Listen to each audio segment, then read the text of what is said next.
Welcome to the Rim Break Rodeo. We hope this video helps. You start by confirming your Apple ID and iCloud storage. This lets messages sync.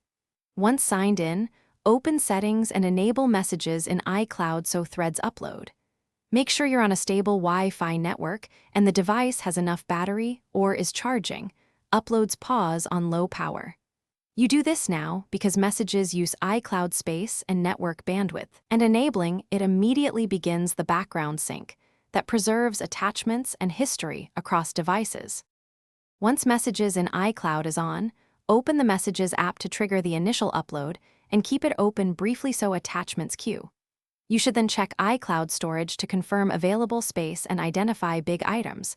Go to Manage Storage and review backups and large message attachments.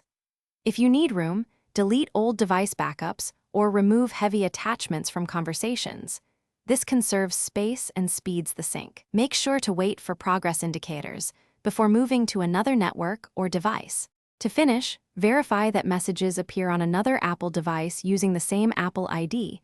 This confirms successful sync.